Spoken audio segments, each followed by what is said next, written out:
In Mark chapters 11 and 12, we see a pretty familiar pattern playing out. Jesus, in the final week of his life before his crucifixion, is in Jerusalem, in the temple in Jerusalem, and he has person after person, group after group, coming to him, asking him questions, but in many cases, they're asking him questions, trying to trap him, trying to trip him up, trying to question his authority, to cause him to lose esteem in the eyes of the people that are hanging on his every word. So in Mark chapter 12, that's the context when a scribe, one of the religious elite, one of the scholars of their scriptures, asks him, what's the most important commandment? And Jesus responded to love God with your all, quoting from Deuteronomy 6, and to love your neighbor as yourself, quoting from Leviticus 19.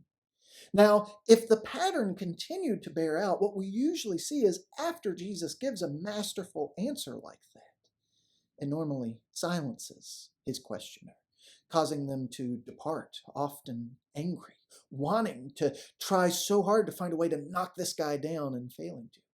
But in Mark chapter 12, beginning with verse 32, we see a different answer from this particular scribe. And the scribe said to him, "You are right, teacher. You have truly said that he is one, and there is no other besides him. And to love him with all the heart and with all the understanding and with all the strength, and to love one's neighbor as oneself, is much more than all whole burnt offerings and sacrifices." And when Jesus saw that he answered wisely, he said to him, "You are not far from the kingdom of God." And after that, no one dared to ask him any more questions. Isn't that an interesting response that this scribe had as Jesus replied to his question so well? To acknowledge that Jesus is right.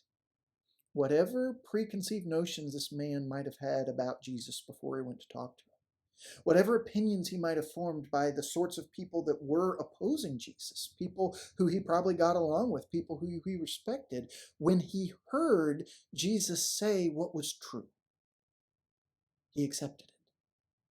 He didn't look for a way to twist it. He didn't get upset because he failed to disprove Jesus. He acknowledged, "No, Jesus, you're right. That was a good answer. That's how I understand the scriptures too." And because he answered that way, because he answered wisely, not letting his approach to Jesus be dictated by his agenda, by the points he thought he should prove, but truly seeking what God says is right, Jesus tells him, "You are not far from the kingdom of God." With kingdom in the Greek, as it's translated for us here in the Gospels, not just being about some place like we might think of heaven as somewhere else. Kingdom is about the reign of God.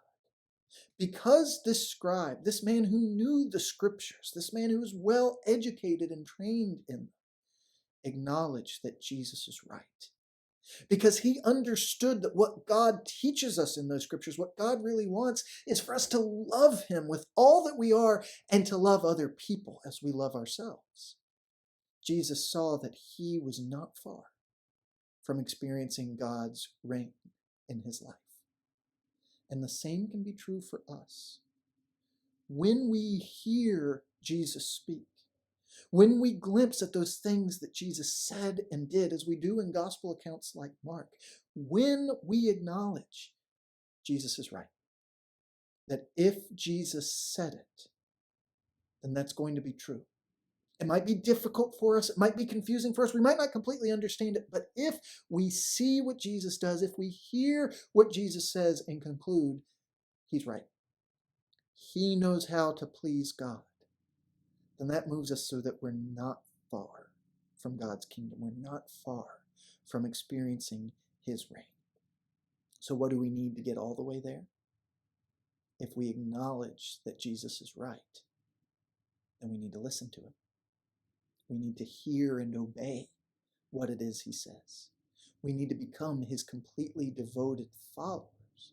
Because then if we recognize that he is right, that he is living every day of his life within God's kingdom and God's reign, if we recognize that through his death, burial, and resurrection, God has made him king, that he is the one who reigns, and we give our loyalty to him, then not only do we see that Jesus is right, as we live our lives for him, they'll become right too.